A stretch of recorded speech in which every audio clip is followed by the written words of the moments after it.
Hello students, hi, welcome back to my channel learning with Divya. कैसे हैं आप लोग स्टूडेंट्स।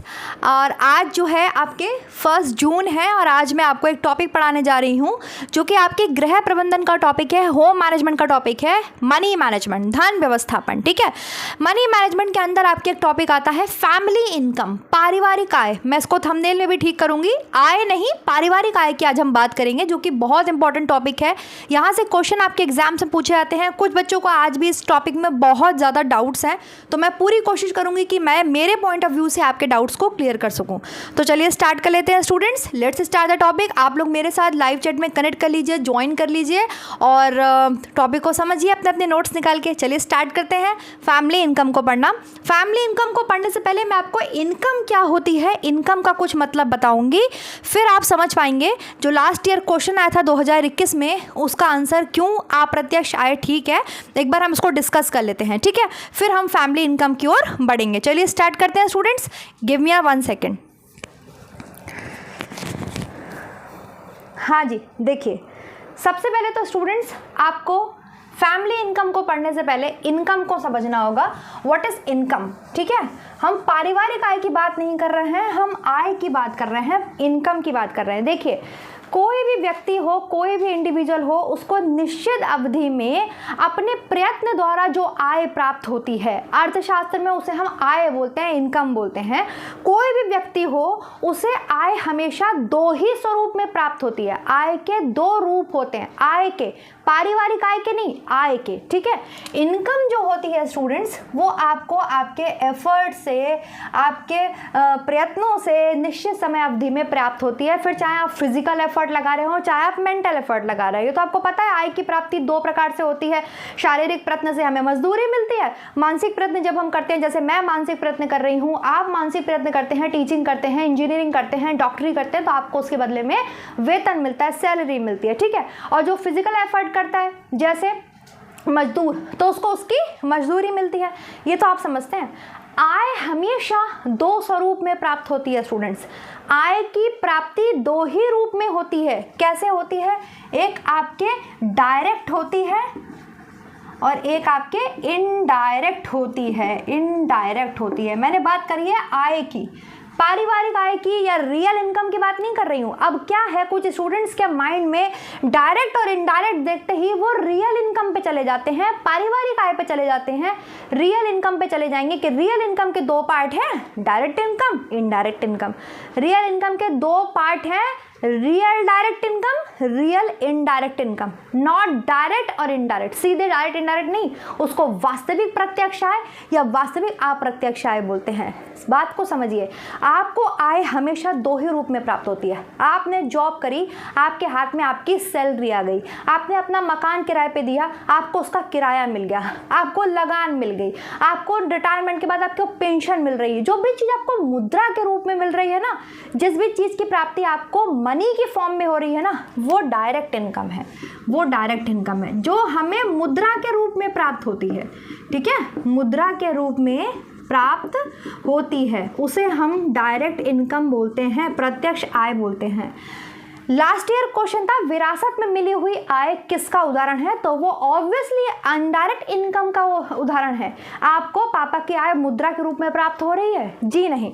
इनडायरेक्ट इनकम में आपके आते हैं गिफ्ट्स, कम्युनिटी सर्विसेज, ठीक है, कम्युनिटी सर्विसेज, और आपके पैतृक संपत्ति, पापा की संपत्ति, पैतृक संपत्ति, जायदाद जिसे आप बोलते हैं, जो भी आप बोलिए, वो सब आपको इनडायरेक्ट इनकम में आता है। ये बात फैमिली इनकम की नहीं हो रही है, फिर समझिएगा, ये बात अर्थशास्त्र के भाषा के अनुसार आय की हो रही है। आय की, कि किसी भी व्यक्ति को आय सदैव 2 ही रूप में प्राप्त होती है। आपको आपके एक पापा ने आज जो है कहा मैं अपनी संपत्ति अपने बच्चों के नाम करता हूँ, ठीक है, तो वो आपको कोई मुद्रा के रूप में नाम कर रहे हैं, आपको मुद्रा दे रहे हैं, उसका आपके नाम आपकी संपत्ति कर रहे हैं, प्रत्यक्ष रूप से नहीं, अप्रत्यक्ष रूप से। ठीक है, इनडायरेक्टली आपकी इनकम, आपके पास एक इनकम आ रही है, पापा की संपत्ति आ रही है।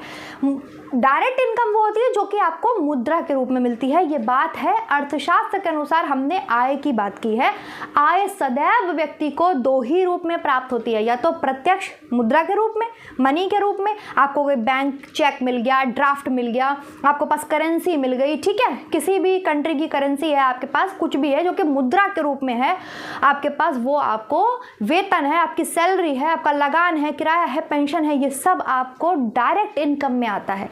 इनडायरेक्ट इनकम जिसमें आपको किसी भी तरीके से मुद्रा या धन इस तरीके से कुछ ना तो मिल रहा है, आपको गिफ्ट्स मिल रहे हैं, कम्युनिटी सर्विसेज हैं, पार्क हैं, लाइब्रेरीज हैं, पापा की संपत्ति है, जायदाद है, वो इनडायरेक्ट इनकम में ही आता है। इसलिए लास्ट ईयर जो क्वेश्चन पूछा गया था कि भाई विरासत में मिली हुई आय है, क्या है? नियमित, अनियमित, प्रत्यक्ष, अप्रत्यक्ष, वो अप्रत्यक्ष आय ही है। ऐसी आय होती है अप्रत्यक्ष आय जो कि आपने खरीदी नहीं है, आपने कोई पैसा खर्च नहीं करके खरीदी। अब आप उसको वास्तविक प्रत्यक्ष आय से वास्तविक अप्रत्यक्ष आय से मत जोड़ेगा, क्योंकि वहां कहीं भी क्वेश्चन में रियल डायरेक्ट इनकम और रियल इनडायरेक्ट इनकम नहीं लिखा था।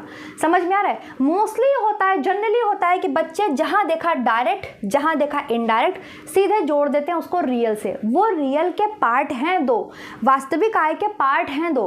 वास्तविक आय का संबंध आपकी वस्तुओं और सेवाओं से होता है। Real income is a flow of your goods and services. अभी मैं उसकी बात करूंगी, समझ में आ रही है आपको?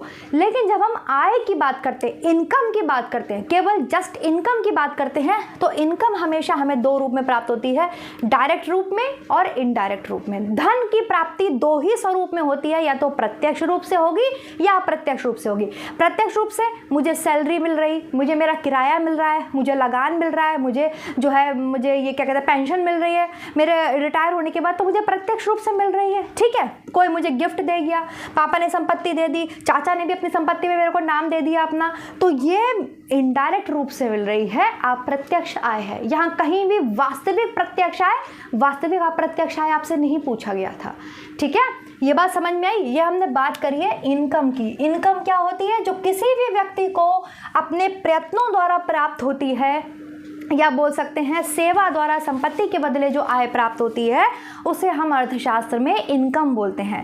किसी व्यक्ति को निश्चित अवधि में अपने प्रयत्न, सेवा एवं संपत्ति के उपयोग के बदले जो भी आय प्राप्त होती है, उसे हम इकोनॉमिकली इनकम बोलते हैं। हम फैमिली इनकम की यहाँ बात ही नहीं कर रहे हैं। मैंने आपको धन के दो स्वरूप बताए हैं। आपको जो भी इनकम मिलेगी, आय मिलेगी, वो दो रूप में मिलेगी, या तो डायरेक्ट मिलेगी या इनडायरेक्ट मिलेगी। ठीक है, डायरेक्ट में क्या आ जाएगा? वेतन, मजदूरी, किराया, लगान, पेंशन, ब्याज, जो कि आपको मुद्रा के रूप में मिल रहा है।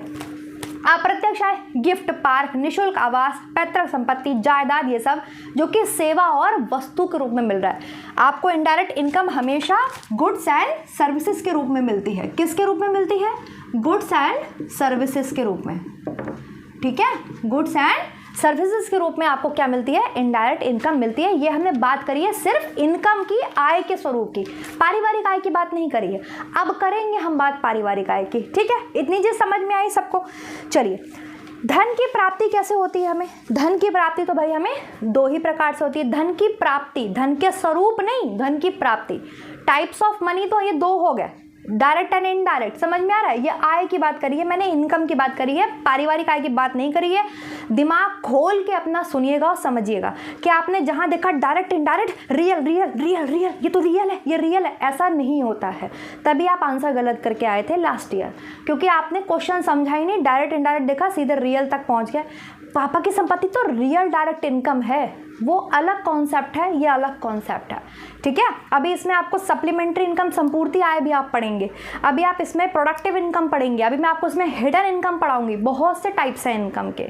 ठीक है, चलिए फिलहाल आपको आय समझ में आई। ये बात थी केवल आय की, जो कि अर्थशास्त्र के अनुसार है, इकोनॉमिक्स के अनुसार है। ये दो प्रकार से हमें आय प्राप्त होती है। आय की प्राप्ति जो है, आय के स्वरूप जो है, वो धन के स्वरूप जो है वो इस प्रकार से हैं। ठीक है, अब आप लिखिए हमें धन की प्राप्ति कैसे होती है, धन हमें किन तरीके से प्राप्त होता है। तो धन हमेशा हमें फिजिकल एफर्ट से और मेंटल एफर्ट से प्राप्त होता है, ये तो आपको पता ही है।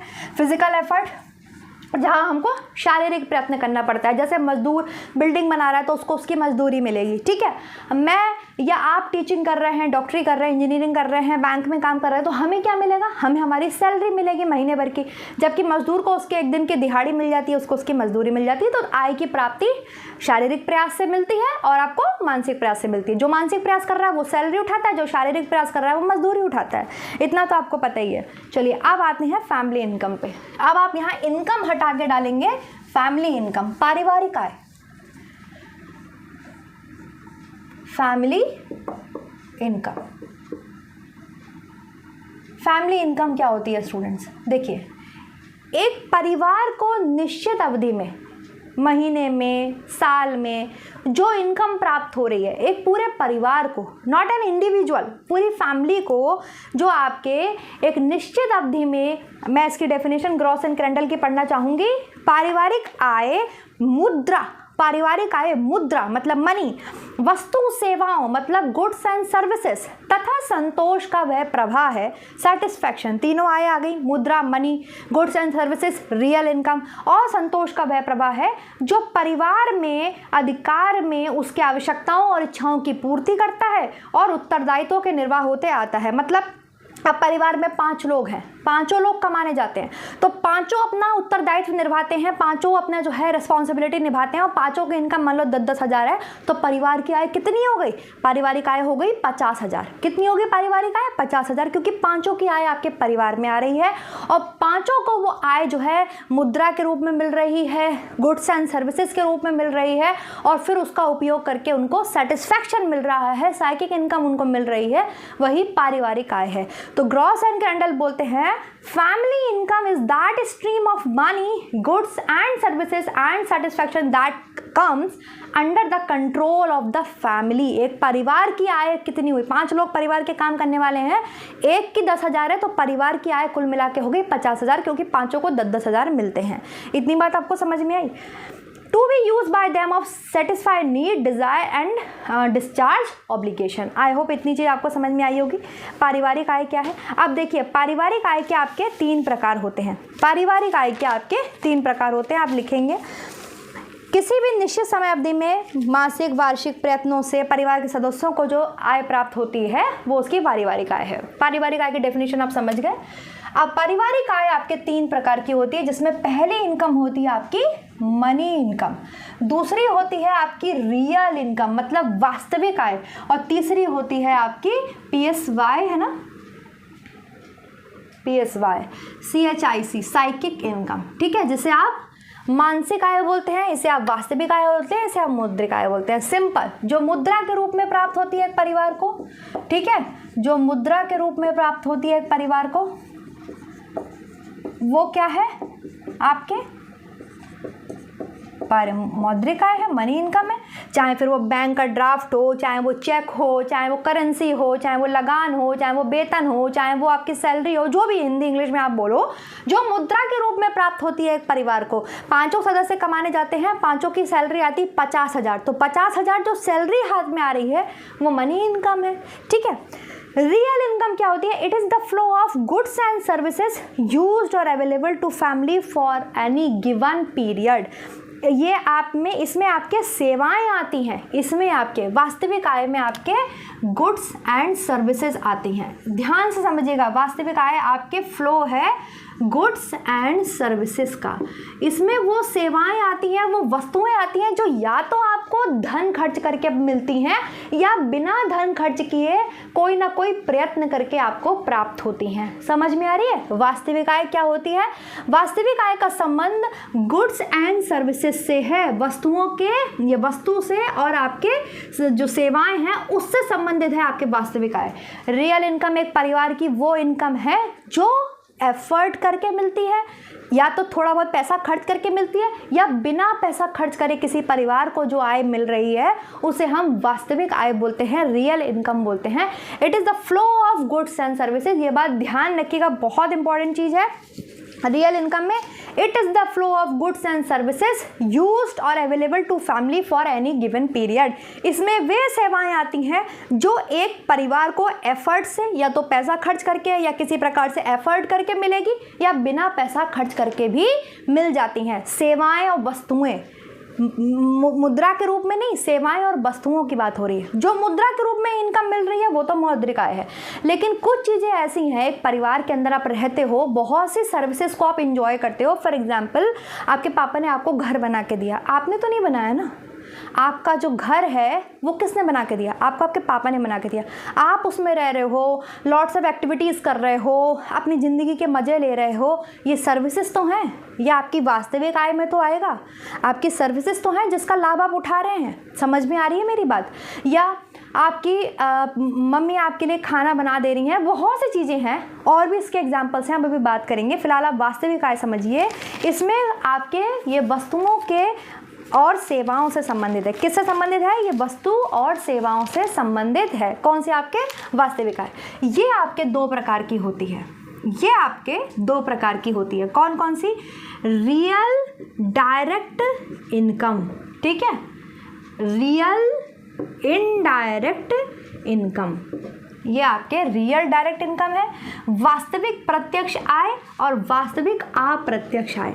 वास्तविक प्रत्यक्ष आय वो आय होती है या वे सेवाएं, वे वस्तुएं होती हैं जो भी किसी परिवार को बिना पैसा खर्च किए मिल जाती हैं। फॉर एग्जाम्पल, जैसे यहाँ पर आपने पैसा खर्च नहीं किया, ठीक है, पैसा खर्च नहीं किया और फिर भी आपको बहुत सारी सुविधाएं मिल रही हैं, बहुत सारी वस्तुएं मिल रही हैं। फॉर एग्जांपल, जैसे आपको निशुल्क आवास मिल गया आपके रहने के लिए, ठीक है, निशुल्क आवास मिल गया। ऑफिस में आप काम करते हो, आने जाने के लिए आपको बस मिल गई, टैक्सी मिल गई या आपको कैब मिल गई। रहने के लिए आपको मकान मिल गया। और क्या आ सकता है इसमें एग्जाम्पल? बहुत से एग्जाम्पल्स हैं। जैसे आपने ये क्या बोलते हैं, सरकारी स्कूल में आपने बच्चों को पढ़ाया, आपने पैसा खर्च नहीं किया, ठीक है। आप पब्लिक लाइब्रेरी यूज़ करते हो, ये जो होती है प्राइवेट लाइब्रेरी, इसको यूज़ नहीं करते। आप पब्लिक लाइब्रेरी जाकर के न्यूज़पेपर पढ़ते हो, घर पे आप न्यूज़पेपर नहीं मंगाते, मतलब आप पैसा नहीं खर्च कर रहे हो। वास्तविक प्रत्यक्ष आय वो होती है जहां आप ऐसी वस्तुओं, ऐसी सेवाओं का लाभ उठा रहे हैं जो कि आपको बिना पैसा खर्च किए मिल रही हैं। जैसे इसका एग्जांपल्स आपके क्या क्या हो गए? जैसे अभी हमने बात करी, इसके एग्जांपल में आपके आ जाएगा, एक सेकंड दीजिएगा, निशुल्क आवास है ना, निशुल्क वाहन। इसके अलावा घर में आपने खुद ही स्वयं आप खाना बना रहे हैं, आप कुक नहीं रख रहे, ठीक है, आप अपने घर की सफाई खुद कर रहे हैं, आप कपड़े भी खुद सिले ले रहे हैं, आप जो है पैसा नहीं खर्च कर रहे हैं, आपने पैसा नहीं खर्च किया, आपने अपने घर में ही, आपको स्टिचिंग आती है, आपने उसको यूज़ कर लिया, आपने घर में अपने स्टिचिंग कर लिया, आपने घर में अपने बागवानी कर ली, किचन गार्डन बना लिया, आपने सब्जी भी घर में उगा ली, बैंगन उगा लिए, टमाटर उगा लिए, भिंडी उगा ली, मिर्चा उगा ली। आपका पैसा खर्च नहीं करना पड़ रहा है, आपको बाहर से ये चीज़ें खरीद के नहीं लानी पड़ रही हैं। आपको थोड़ा बहुत बिजली का काम आता है, कुछ भी बिजली का ख़राब हुआ, आपने वो भी सही कर लिया। इसके अलावा सरकारी स्कूल में आपने अपने बच्चे पढ़ाए, प्राइवेट स्कूल में आप अपने बच्चे नहीं पढ़ा रहे, आप अपने बच्चों को खुद ट्यूशन पढ़ा रही हैं, बाहर उन्हें नहीं भेजनी पढ़ने के लिए, ठीक है, पैसा बचा रही हैं। और आप पब्लिक लाइब्रेरीज का यूज़ कर रहे हो, आप घर में न्यूज़पेपर नहीं मंगा रहे हो, सुबह जाते हो पब्लिक लाइब्रेरी में न्यूज़पेपर पढ़ के चले आते हो या वहीं पर लाइब्रेरी में अपनी पढ़ाई कर ले रहे हो। और निशुल्क स्वास्थ्य संबंधी सेवाएं, निशुल्क शिक्षा प्राप्त करना, आपको जो है निशुल्क आवास मिलना, ये सब किसका एग्जाम्पल है? ये सब आपके वास्तविक प्रत्यक्ष आय का एग्जाम्पल है, जहां पर आपने पैसा खर्च नहीं किया लेकिन फिर भी आपको बहुत सारी सुविधाएं हैं, बहुत सारी वस्तुएं जो हैं वो प्राप्त हो रही हैं। अब भाई, आप सरकारी स्कूल में अपने बच्चे को पढ़ा रहे हो, ये एक सर्विस तो है ना, आपको पैसा नहीं खर्च करना पड़ा, आपको बच्चे की पढ़ाई भी हो जा रही है। आप घर में ही सिलाई कर ले रहे हो, घर में ही अपने वस्तुओं का निर्माण कर ले रहे हो, घर में ही आप जो है अचार पापड़ बना ले रहे हो। आप पता है हमारे घर में फैमिली में अचार सबको बहुत पसंद है, आपने अपने घर में ही अपने परिवार के लिए बना लिया, आपने बाहर पैसा खर्च करके नहीं लिया, ठीक। तो वास्तविक प्रत्यक्ष आय आपको जो है पैसा खर्च किए बिना ही आपको मिलती है, जिसमें आपकी बहुत सारे एग्जांपल्स हमने बात कर ली, ठीक है। वास्तविक अप्रत्यक्ष आय वो होती है स्टूडेंट्स जो हमें थोड़ा बहुत पैसा खर्च करके मिलती है, थोड़ा बहुत पैसा खर्च करके मिलती है, या फिर इसमें ऐसी सुख सुविधाएं आती हैं, ऐसी वस्तुएं आती हैं हमें एफर्ट से मिलती हैं, एफर्ट से मिलती हैं। फॉर एग्जांपल, इसमें आपके बार्टर सिस्टम आता है। बार्टर सिस्टम क्या होता है?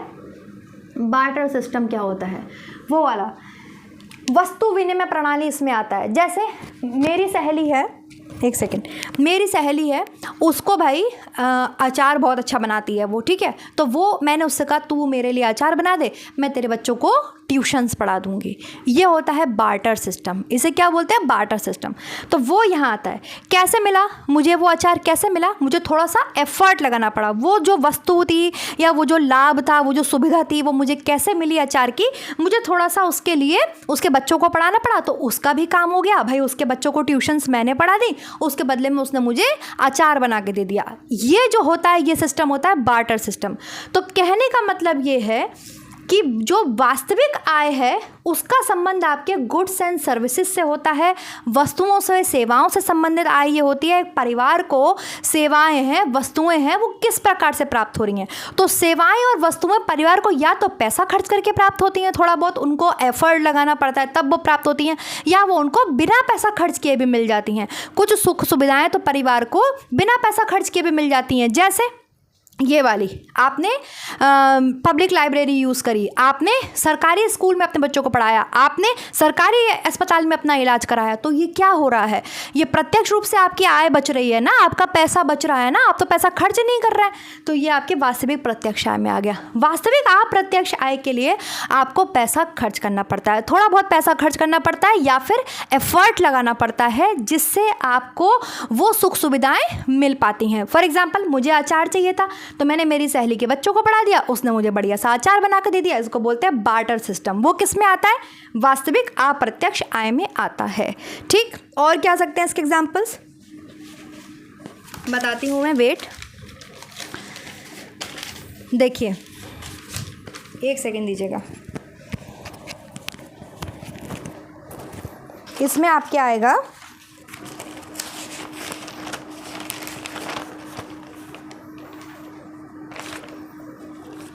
भाई जो पैसा खर्च करके या कोई ना कोई एफर्ट से मिलती है, जैसे बार्टर सिस्टम, कोई चीज़, या फिर आपने कोई ऐसी चीज़ ले ली, कम मतलब पैसा खर्च किया, लेकिन आप ऐसी वस्तु खरीद के लेकर के आए जो लंबे समय तक आपका साथ दे रही है, तो वो भी आपके किस में आता है, वास्तविक अप्रत्यक्ष आय में आता है।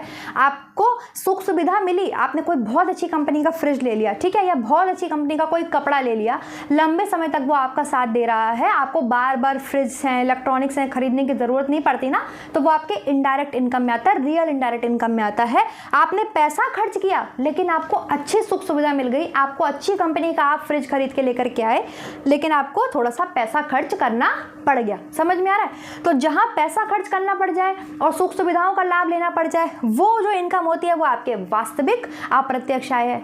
जहां पैसा भी हमने खर्च नहीं किया लेकिन फिर भी हम सुख सुविधा उठा रहे हैं, गुड्स एंड सर्विसेज को एंजॉय कर रहे हैं, वो आपके आती है वास्तविक प्रत्यक्ष आय। तो कहने का मतलब है जो वास्तविक आय होती है वो आपके वस्तुओं और सेवाओं से संबंधित है कि एक परिवार कैसे किसी भी वस्तु का और सेवा का लाभ ले रहा है, ठीक है, किस प्रकार से। इसके लिए या तो उसको पैसा खर्च करना पड़ता है या वो पैसा नहीं खर्च करता है। अगर पैसा खर्च कर रहा है तो अप्रत्यक्ष हो गई वो आय, पैसा नहीं खर्च कर रहा है तो वो वास्तविक प्रत्यक्ष आय हो गई। समझ में आ गया आपको, समझ में आ गई ये चीज। यहाँ पर आपके पैतृक संपत्ति इसमें आ जाएगा। यहाँ पर जो है पैतृक संपत्ति, आपके पापा की संपत्ति जो है वो वास्तविक प्रत्यक्ष आय का एग्जाम्पल है। समझ में आ रहा है? लेकिन अगर हम आय के स्वरूप की बात करेंगे कि हमें इनकम दो प्रकार से प्राप्त होती है, जो लास्ट ईयर क्वेश्चन था, तो वो इनडायरेक्ट इनकम है, वो वास्तविक प्रत्यक्ष है, वास्तविक अप्रत्यक्ष नहीं पूछा था वहाँ पर उन्होंने, डायरेक्ट और इनडायरेक्ट पूछा से आपसे, डायरेक्टली पूछा था, ठीक है। लेकिन अगर आपसे रियल में पूछा जाएगा कि भाई पापा की संपत्ति किस में आएगी, तो हमने कोई पैसा खर्च नहीं किया, हमें तो पापा की संपत्ति मिल गई, रहने के लिए मुफ्त में आवास मिल गया, हम तो मुफ्त में सरकारी अस्पताल में अपना इलाज कराते हैं, हम तो मुफ्त में सरकारी लाइब्रेरी में पढ़ते हैं, हम तो मुफ्त में सरकारी स्कूल्स में पढ़ते हैं, ठीक है, हमें तो सब्जी उगाना आती है, हम तो घर में सब्जी उगा लेते हैं, भैया अपने लिए लाभ उठा रहे हैं, हमारी मम्मी घर में ही अचार पापड़ बना लेती हैं, हम घर में ही अपने अचार पापड़ सब कुछ कर लेते हैं, तो हम सेवाओं का लाभ उठा रहे हैं बिना पैसा खर्च किए। ठीक, समझ आ गई? आई होप ये आपको क्लियर हो गया होगा दोनों चीज़ें आज। और लास्ट होती है आपके साइकिक इनकम, जिसको बोलते हैं आपके मानसिक आय। यहाँ पर रियल इनकम में आपको थोड़ा बहुत मनी का यूज़ करना पड़ता है, ये आपको मनी का यूज़ करना पड़ा ना, थोड़ा बहुत खर्च करके या एफर्ट करके जो है आपको ये अप्रत्यक्ष आय मिलती है, वास्तविक अप्रत्यक्ष आय मिलती है। इन दोनों के संयोग से या इन दोनों के को मतलब किस तरीके से आपने यूटिलाइज किया, प्राप्त किया, उससे जो आपको संतोष मिलता है, ठीक है, वो आपके साइकिक इनकम होता है। इसको आपके इंजॉयमेंट इनकम के नाम से भी जानते हैं। कौन सी इनकम के नाम से जानते हैं? एंजॉयमेंट इनकम, ठीक है, मनोरंजन या एंजॉयमेंट इनकम के नाम से जानते हैं, सेटिस्फैक्शन इनकम के नाम से जानते हैं। क्योंकि भाई हम एक होटल में गए खाना खाने के लिए, हमने वहाँ होटल में अच्छे से खाना ऑर्डर किया, अब खाना मुझे बहुत पसंद आया, मैंने बहुत इंजॉय किया, मेरे पैसों का अच्छा यूटिलाइजेशन हुआ, तो मुझे संतोष मिला कि हाँ भाई हमने पैसा खर्च किया लेकिन खाना टॉप का था। वहीं वो होटल का खाना मुझे नहीं पसंद आया और मेरे पैसे भी खर्च हो गए, मेरे पैसे भी लग गए और मुझे संतोष नहीं हुआ, तो मेरे पैसे बर्बाद हुए ना। तो मुझे यही लगता रहेगा यार उस होटल में खाना खाने गए थे, इतना बेकार खाना था, मज़ा नहीं आया, पैसे की बर्बादी हो गई। होता है कि नहीं होता है ये? तो संतोष आय या साइकिक इनकम जो है ये आपकी व्यक्तिगत होती है, आत्मगत होती है, आपको खुद को ये रियलाइज होती है। मानसिक आय समझ आ गई इतनी चीज़?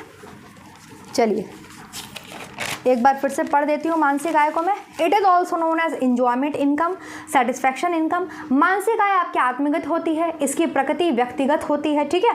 मौद्रिक और वास्तविक आय के प्रयोग से जो आपको प्राप्त होती है, मौद्रिक और वास्तविक दोनों आय से आपको के प्रयोग से जो आपको आय प्राप्त होती है वो आपके कौन सी इनकम होती है? साइकिक इनकम होती है। फॉर एग्जाम्पल हमने बात करी, हम बढ़िया से होटल में खाना खाने गए, हमें खाना अच्छा लगा तो मेरे पैसों की बर्बादी नहीं हुई, मुझे संतोष हुआ, मुझे सेटिस्फैक्शन हुआ। वहीं मुझे खाना नहीं अच्छा लगा तो मेरे पैसों की बर्बादी हुई, मुझे लगा भाई मुझे यही लगता रहेगा मेरे इतने पैसे बर्बाद हुए, इतने पैसे बर्बाद हुए, मुझे सेटिस्फैक्शन नहीं मिला, तो वो आय मेरे लिए बेकार हो गई, ठीक है। चलिए इतना सबको समझ में आया? कोई प्रॉब्लम है तो पहले बता दीजिए आप लोग। हालांकि बताओगे कैसे, लाइव तो है नहीं हम, उसमें तो बता ही सकते हो, कोई बात नहीं, बता दो। कोई दिक्कत है, कोई प्रॉब्लम है तो बताओ स्टूडेंट्स। होनी तो नहीं चाहिए जहाँ तक मुझे लगता है। अब अगर नहीं हुई है तो चलो एक क्वेश्चन मैं पूछ लेती हूँ आप लोगों से।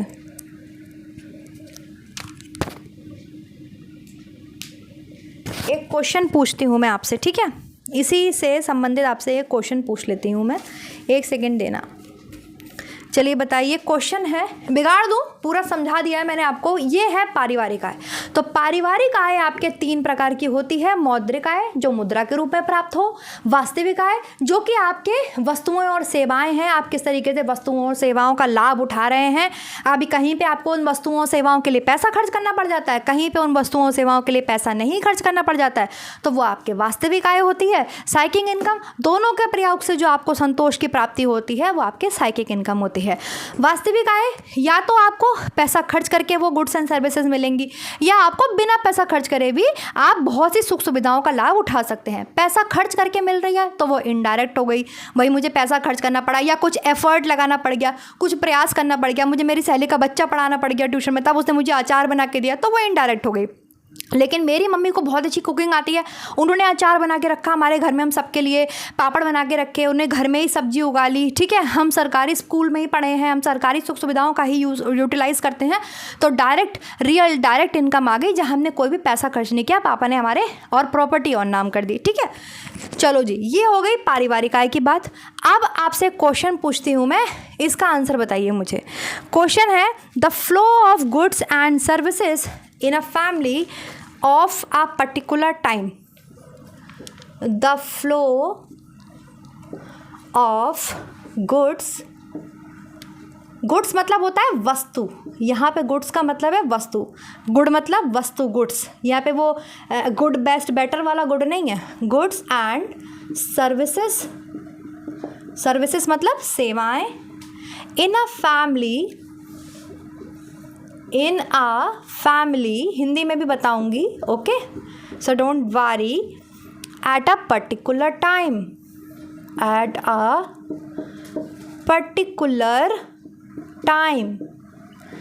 किसी विशेष समय में परिवार में वस्तुओं और सेवाओं का प्रभाव क्या कहलाता है? किसी विशेष समय में परिवार के लोग वस्तु और सेवाओं का लाभ उठा रहे हैं, वस्तुओं और सेवाओं का प्रभाव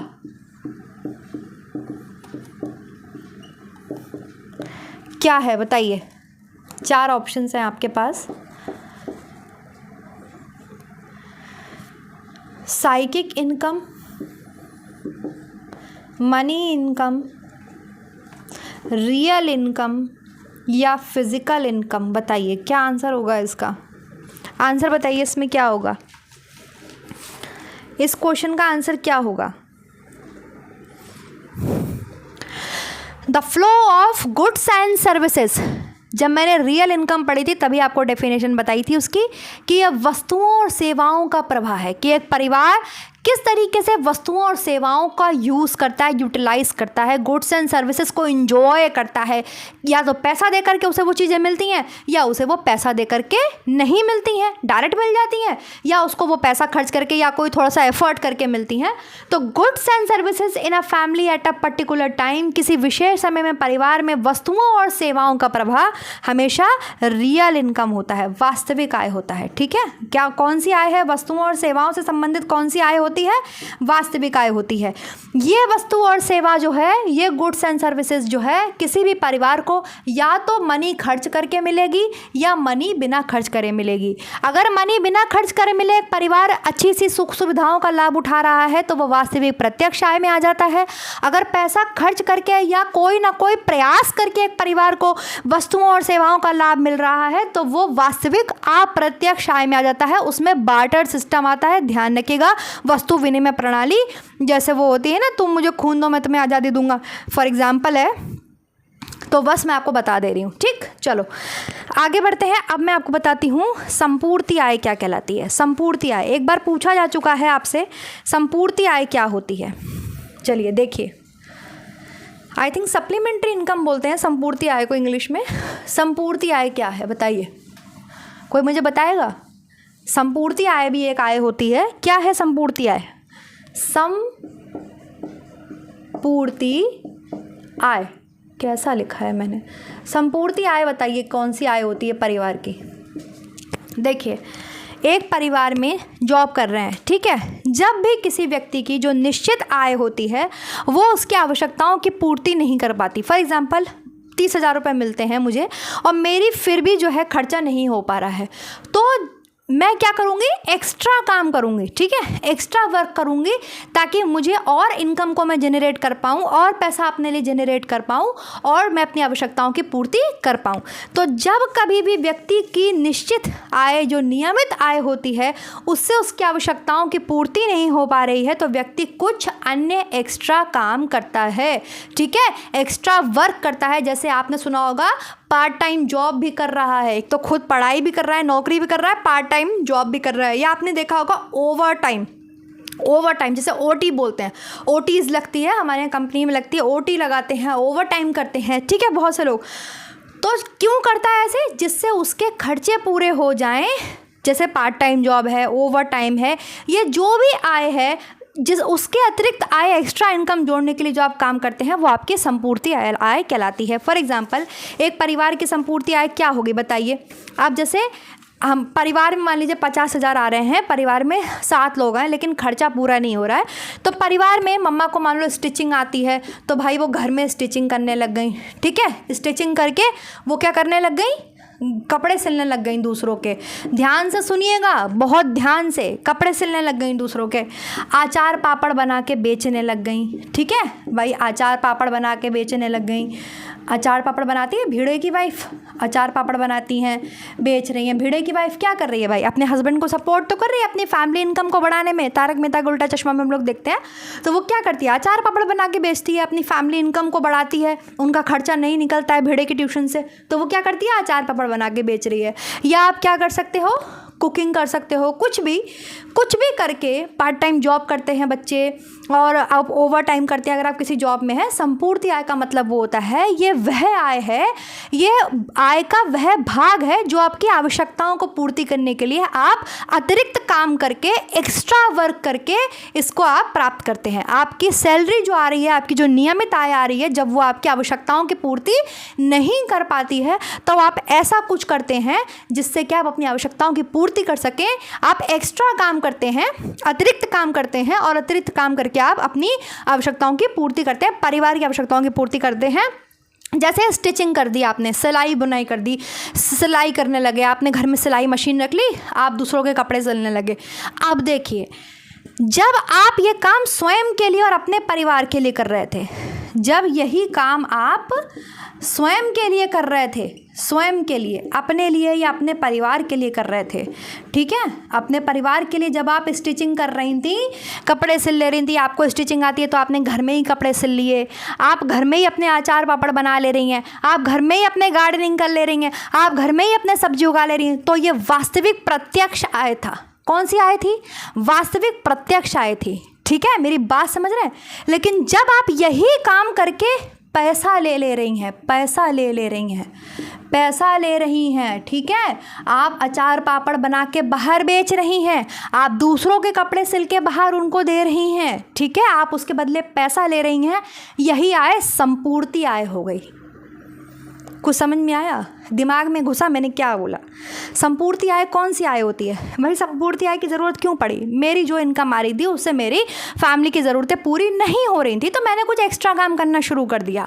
ठीक है, यही काम मैं प्रत्यक्ष, वास्तविक प्रत्यक्ष आय में भी तो कर रहे थे। वास्तविक प्रत्यक्ष आय में हम क्या कर रहे थे? गुड्स एंड सर्विसेज को एंजॉय कर रहे थे बिना पैसा खर्च किए। हमें स्टिचिंग आती है, हम घर के कपड़े खुद ही सिले ले रहे थे। हमें घर में, हमारे घर में सबको अचार बहुत पसंद है, तो हमें अपने घर में अचार, हमारी मम्मी को बनाना आता है, मम्मी ने हमारे घर में अचार बना लिया, बाहर से हमें खरीदना नहीं पड़ा। हमने घर में ही अपने लिए सब्जी उगा ली, हमें बाहर से लानी नहीं पड़ी। भाई टमाटर हमारे घर में हो रहा है, धनिया हमारे घर में हो रही है, मिर्ची हमारे घर में हो रही, इन सब चीज़ों का तो पैसा बच रहा है। सिलाई आती है, हमारी मम्मी हमारे कपड़े खुद ही सिल ले रही हैं, बाहर दर्जी को नहीं दे रही सिलने के लिए। तो जब आप ये काम खुद के लिए और अपने परिवार के लिए कर रहे थे ना, तो ये आय वास्तविक प्रत्यक्ष आय थी। लेकिन वही काम करके जब आप पैसा कमा रहे हैं, वही स्टिचिंग करके आप पैसा कमा रहे हैं, आप घर के लिए नहीं कर रहे हैं, अब आप बाहर के लोगों के कपड़े सिल रहे हैं और उनसे पैसा ले रही हैं। आप अब घर के लिए अचार पापड़ नहीं बना रही, आप बाहर के लोगों के लिए अचार पापड़ बना के दे रही हैं और पैसा ले रही हैं। तो ऐसी आय संपूर्ति आय कहलाएगी, क्योंकि अब आप क्या कर रहे हो? अपने घर की आवश्यकताओं की पूर्ति के लिए आप पैसा दूसरे तरीके से कमा रहे हो। ठीक है, आपकी सैलरी से आपका खर्चा नहीं बन पा रहा था, तो आप और काम करने लग गए और काम करके आप अपने लिए पैसा जनरेट कर रहे हो, अपने घर की आवश्यकताओं की पूर्ति कर रहे हो। ऐसी आय आपकी संपूर्ति आय कहलाती है। इज इट क्लियर और नॉट? ये चीज़, ये कॉन्सेप्ट समझ में आया?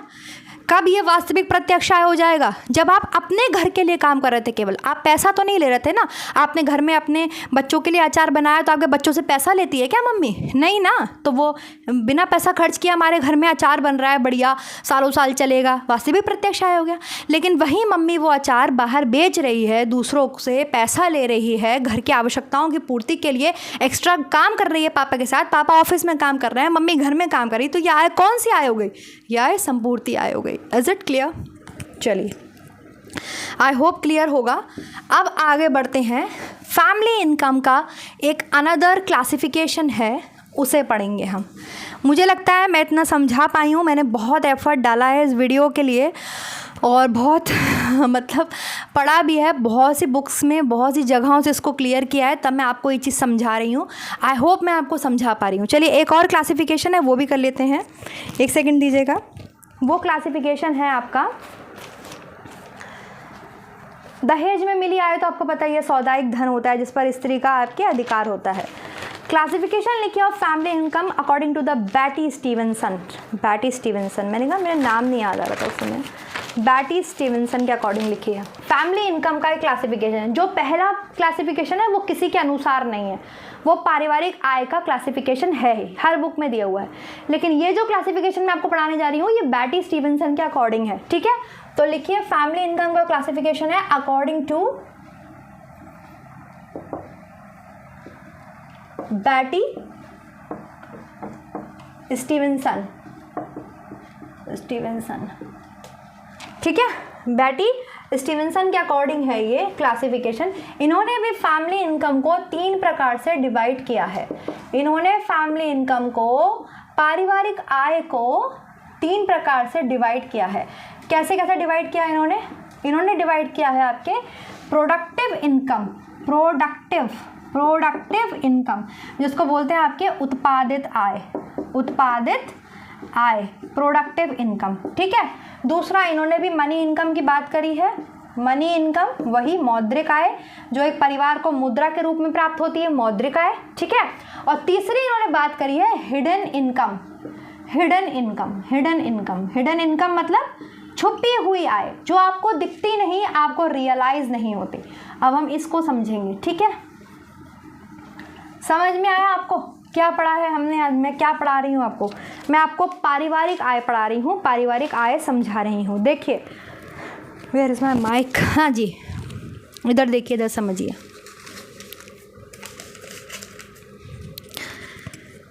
प्रोडक्टिव इनकम के दो टाइप्स हैं आपके, individual and goods and services का यूज़ करके। देखिए मैं बताती हूँ, मेरा ब्लू मार्कर कहाँ है? एक तो मेरी चीज़ खो जाती है सामने सामने, ये मिल गया।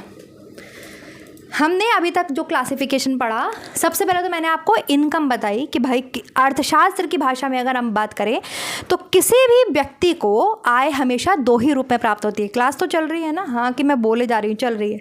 किसी भी व्यक्ति को जो आय है, जो धन है, जो धन की प्राप्ति है, वो दो स्वरूप में होती है, या तो उसको डायरेक्ट मिलेगा या उसको इनडायरेक्ट मिलेगा धन हमेशा, ठीक है।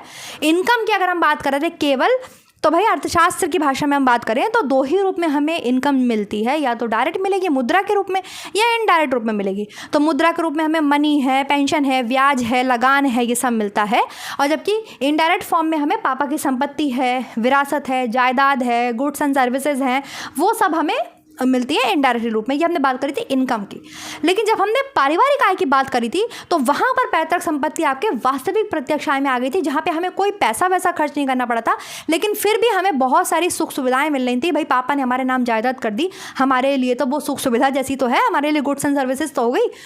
पारिवारिक आय में जो है वो तीन क्लासिफिकेशन थे सिंपल पारिवारिक आय के। भाई परिवार को जो आय मिलती है वो या तो मुद्रा के रूप में मिलती है या आपके गुड्स एंड सर्विसेज के रूप में मिलती है, और इन दोनों के प्रयोग से जो संतोष प्राप्त होता है उससे पारिवारिक आय कहते हैं। ये ग्रॉस एंड क्रेंडल की डेफिनेशन है। तो पारिवारिक आय में सबसे पहला था मौद्रिक आय, जो मुद्रा के रूप में मिलता है एक परिवार को, जो भी मुद्रा के रूप में मिल रहा है, बैंक ड्राफ्ट है, चेक है, कॉइन्स है, करेंसी है, जो भी वेतन मिल रहा है वो आपके मौद्रिक आय है, मुद्रा के रूप में मिल रहा है, ठीक।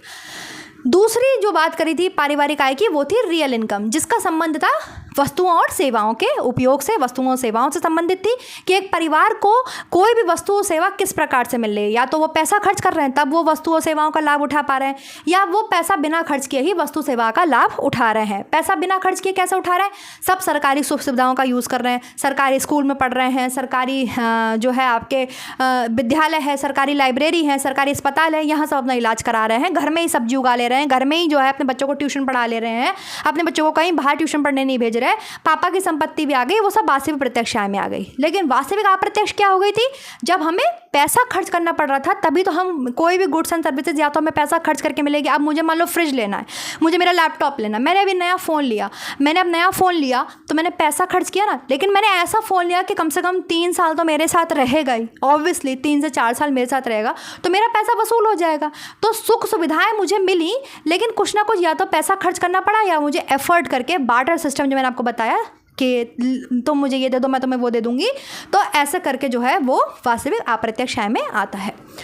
और साइकिक इनकम क्या थी? जो दोनों के हमें प्रयोग से संतोष से प्राप्त हो रही थी कि भाई हमने पैसा खर्च किया, होटल में बढ़िया खाना खाया, अच्छा लगा, हम संतोष हुआ, नहीं अच्छा लगा तो हम यही बकते रहेंगे कि हम खाना खा के आए, नुकसान हो गया, पैसा बर्बाद हो गया, ये वो जाए। आई होप आपको समझ में आएगा। ऐसे ही फैमिली इनकम को बैटी स्टीवेंसन ने जो है डिवाइड किया है 3 प्रकार से। वो कहते हैं एक है प्रोडक्टिव इनकम, एक है मनी इनकम और एक है हिडन इनकम, ठीक है। प्रोडक्टिव इनकम होती है, इसको भी इन्होंने 2 प्रकार से डिवाइड किया है, individual efforts and use of goods and services. मैं अभी हिंदी में बता दूंगी, ठीक है। ये इन्होंने भी इसको 2 प्रकार से डिवाइड कर दिया है। प्रोडक्टिव इनकम क्या होती है? प्रोडक्टिव इनकम का मतलब है उत्पादित आय।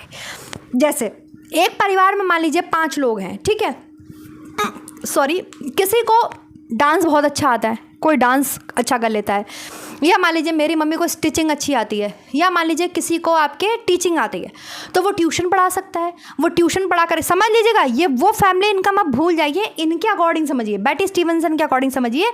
उत्पादित आय को ये क्या बता रहे हैं? उत्पादित आय को ये बोलते हैं कि आप अपनी फैमिली की जो इनकम है उसको इंक्रीज कर सकते हो, उसको आप जो है बढ़ा सकते हो। आप कैसे बढ़ा सकते हो? आपके पास इंडिविजुअल स्किल्स हैं, टैलेंट है। आपके घर में 5 सदस्य हैं, उनमें से किसी को गाना अच्छा आता है, किसी को डांस अच्छा आता है, तो वो घर में डांस क्लासेस खोल सकता है, वो ट्यूशन्स दे सकती हैं। अगर आपको अच्छी पढ़ाई आती है तो आप घर में अपने ट्यूशन दे सकती हो, और इस तरीके से आप क्या कर सकते हैं, इस तरीके से आप अपने फैमिली की इनकम को बढ़ा सकते हैं। प्रोडक्टिविटी अपने फैमिली की इनकम की, जो आपकी इनकम है अपने परिवार की, उसको आप और ज़्यादा इंक्रीज कर सकते हो। मैं एक बार सब पढ़ देती हूँ। आप अपनी गुड सर्विसेज कितना प्रोडक्टिव बना सकते हैं। जैसे फैमिली में मान लो 3 मेंबर हैं, 5 मेंबर हैं, किसी ना किसी के पास कोई ना कोई टैलेंट होता है, कोई ना कोई चीज़ तो किसी ना किसी के अंदर होती ही है। तो आप उसका यूज़ करके, अपने स्किल्स का, अपने टैलेंट का यूज़ करके अपने परिवार की इनकम को और ज़्यादा बढ़ा सकते हैं। अपने परिवार की जो प्रोडक्टिविटी है उसको और ज़्यादा इंक्रीज कर सकते हैं। अब अगर मान लो आपको डांस आता है तो आपने डांस क्लास खोल लिया। अगर मान लो आप पढ़ने में अच्छे हो तो आपने मोहल्ले भर के बच्चों को ट्यूशंस दे दी। तो आप क्या कर रहे हो? आप अपनी फैमिली इनकम को तो बढ़ा रहे हो, अपने टैलेंट का यूज़ करके, अपने स्किल्स का यूज़ करके। तो जो भी आपके या फिर आप जो भी आपके पास गुड्स एंड सर्विसेज हैं उसको प्रयोग में ला करके आप बढ़ा सकते हो। तो गुड्स एंड सर्विसेज को प्रयोग में ला के कैसे बढ़ा सकते हैं वो देख लीजिए। देखिए, इंडिविजुअल एफर्ट मतलब कोई भी आपका टैलेंट है, कोई भी आपके पास स्किल है, आप उसका यूज़ करके अपने परिवार की आय बढ़ा रहे हो। जैसे आपको डांस आता है तो आपने डांस स्कूल खोल लिया, अपने घर में डांस क्लास खोल ली। आपके पास टीचिंग स्किल अच्छी है तो आपने ट्यूशन देना स्टार्ट कर दिया और अपने परिवार की आप आय को बढ़ा रहे हो। गुड्स एंड सर्विसेज का यूज़ करके आप कैसे अपनी परिवार की आय को बढ़ा सकते हो? जैसे आपके पास मान लो कार है तो आपने कार अपनी कैब में लगा दी। कैब सिस्टम होता है ना, ओला उबर, उसमें आपने अपनी कार को दे दिया तो आपको पैसा मिलेगा ना। आपकी कार है, आपके घर में है, आपके बाइक है, आपको लग रहा है यार क्या करें, खड़ी है, तो आपने उसको कैब में दे दिया, ओला उबर को दे दिया, और उन्होंने वो जो कैब है अपनी लगा दी। होता नहीं, बहुत से लोग अपनी गाड़ी दे देते हैं चलाने के लिए, तो गाड़ी चल रही है, उसके बदले में उन्हें पैसा मिलता है। तो ऐसे आप इनकम जनरेट कर रहे हो। ये गुड्स एंड सर्विसेज तो हैं। कार है, आपका टीवी है। टीवी कैसे? आपने कोई भी इस पर प्रोग्राम लगा दिया, मोहल्ले भर का कोई भी मतलब सेमिनार या कोई भी प्रोग्राम, आपने उसके लिए अपना टीवी दे दिया तो भी आपको उसके बदले में पैसा मिलेगा। ठीक, और क्या हो सकता है?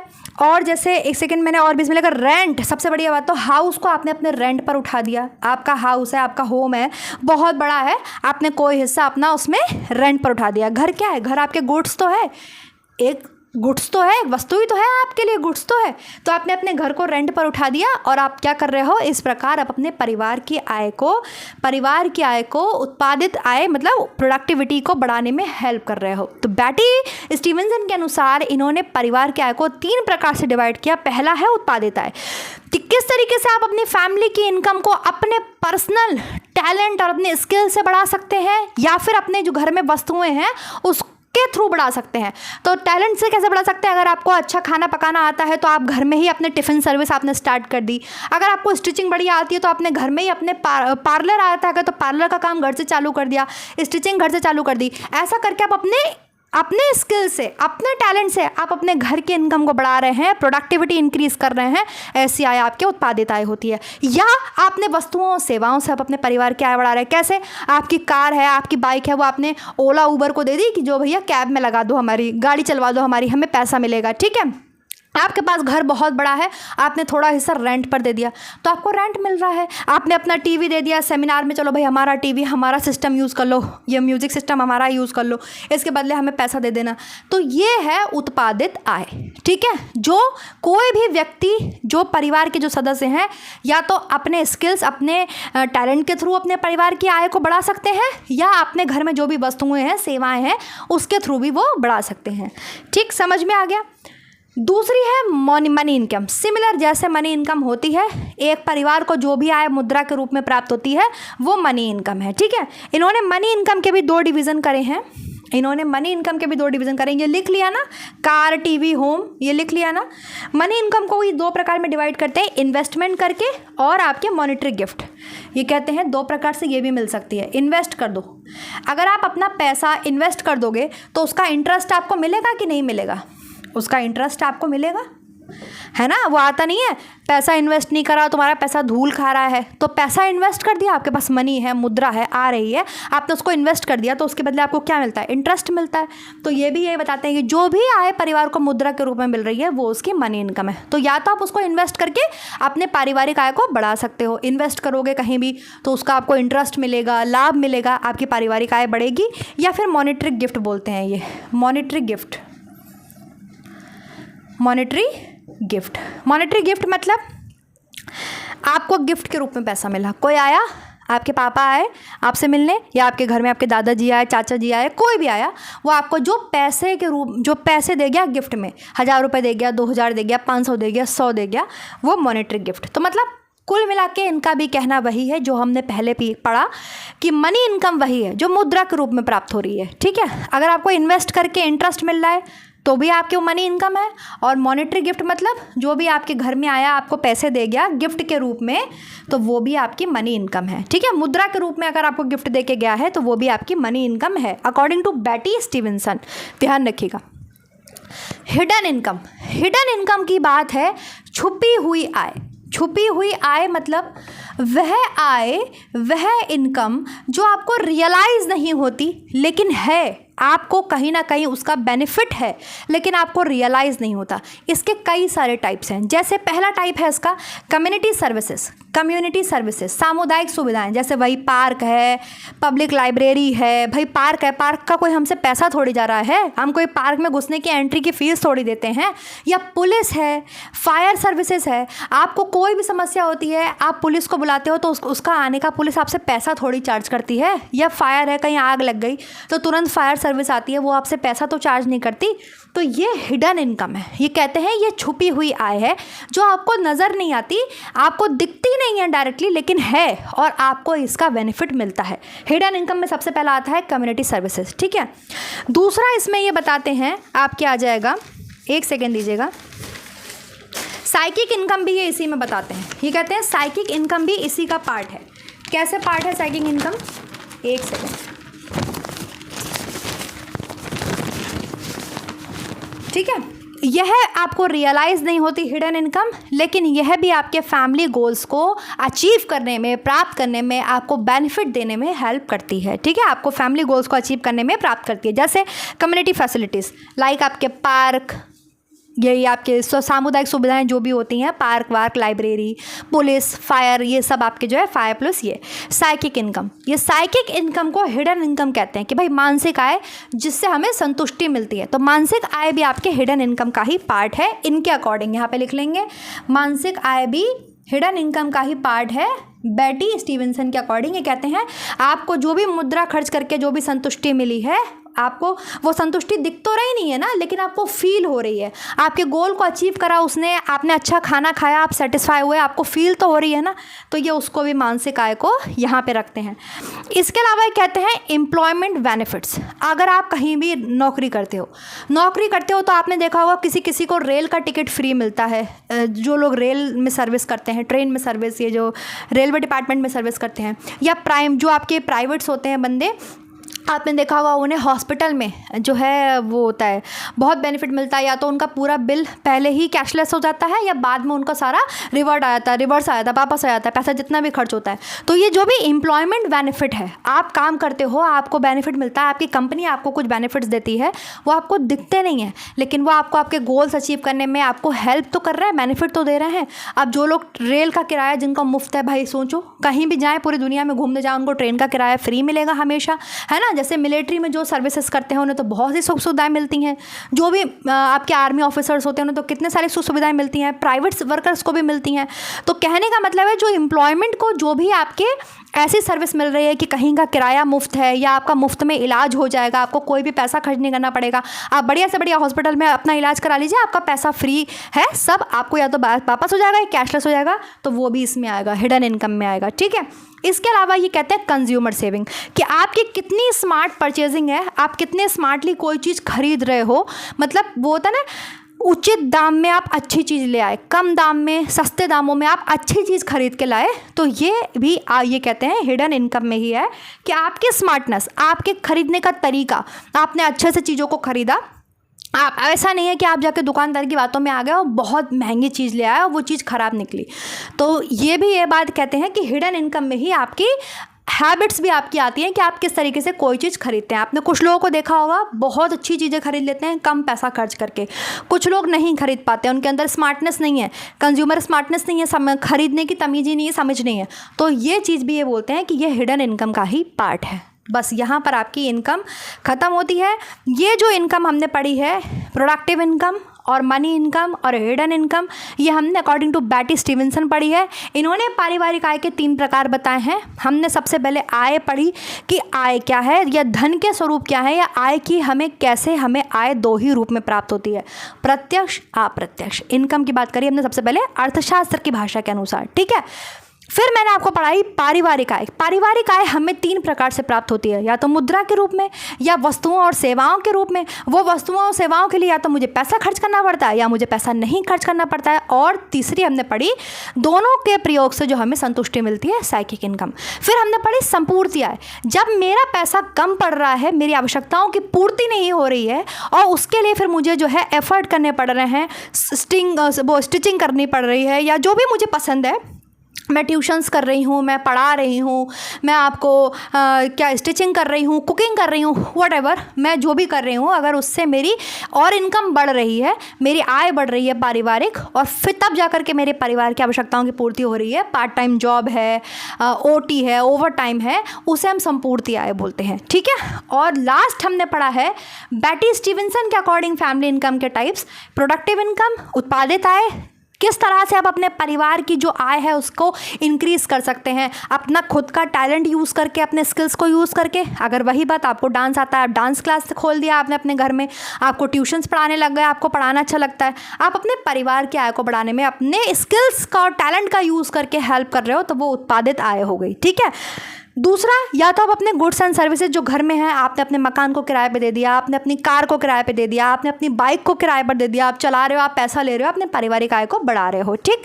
दूसरा टाइप ये बताते हैं मनी इनकम, सेम मुद्रा के रूप में जो एक परिवार को आय प्राप्त हो रही है, तो या तो उसको इन्वेस्ट कर लो, इन्वेस्ट करके इंटरेस्ट ले लो तो भी आपके परिवार की आय बढ़ेगी, और या फिर आपको कोई गिफ्ट दे गया तो भी आपके परिवार की आय तो बढ़ेगी। अब कोई आया घर में, सब बच्चों को दे गए 500-500 रुपये, तो भैया एकदम से पैसे बढ़ गए, है ना।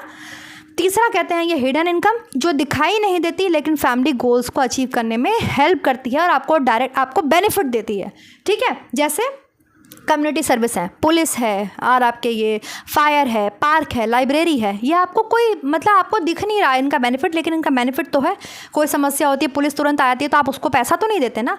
दूसरा, मानसिक आय को ये इसी में मानते हैं कि भाई हमें जो भी संतुष्टि मिलती है वो हमारी छुपी हुई है, मानसिक आय। तीसरा इन्होंने क्या बताया था, एम्प्लॉयमेंट बेनिफिट, जो भी एम्प्लॉयमेंट बेनिफिट आपको मिलता है उसको फ्रिंज बेनिफिट बोलते हैं, स्पेशली कि आपको जो है एम्प्लॉयमेंट बेनिफिट में क्या बताया मैंने, यही बीमारी का पैसा वापस मिल गया, या कैशलेस हो गया, रेल का किराया मिल गया, या जैसे मिलिट्री में जो काम करते हैं आपके जो भी ऑफिसर्स होंगे उन्हें तो बहुत सारे बेनिफिट्स मिलते हैं, पुलिस में भी कुछ बेनिफिट्स मिलते होंगे वो। और आपके लास्ट था कंज्यूमर, आपकी स्मार्टनेस, कि आप किस तरीके से चीज़ों को खरीदते हैं, कितने अच्छे दामों में कौन सी चीज़ खरीद के लाते हैं। एनफ, ख़त्म। यही है फैमिली इनकम, सिंपल सी चीज़ थी। आई होप मैं आपको समझा पाई हूँ आज कि इनकम क्या है, फैमिली इनकम क्या है, रियल इनकम क्या है, उसमें भी डायरेक्ट इनकम क्या है, इनडायरेक्ट इनकम क्या है, और इस चीज़ को भी समझा पाई, संपूर्ति आय भी समझा पाई। अगर आपको क्लास पसंद आया हो गाइस तो do like, do subscribe, do share my channel. कोई भी डाउट हो अभी भी तो कमेंट सेक्शन में कमेंट कर देना, मैं दोबारा पढ़ा दूँगी। इसके बाद में इसमें आपको मेथड्स हैं इनकम के, वो जो नेक्स्ट क्लास है वो वही रहेगी, जिसमें 50-50 मेथड वगैरह है, वो नेक्स्ट क्लास उसकी रहेगी। I hope you enjoying and you like the video, you like the class. अगर कुछ भी समझ में नहीं आया हो तो मुझे कमेंट कर देना, मैं दोबारा समझा दूँगी। Thank you so much guys, bye bye. Next video मिलेंगे नेक्स्ट टॉपिक के साथ। Always support women empowerment and do respect everyone. Thank you so much guys, bye bye.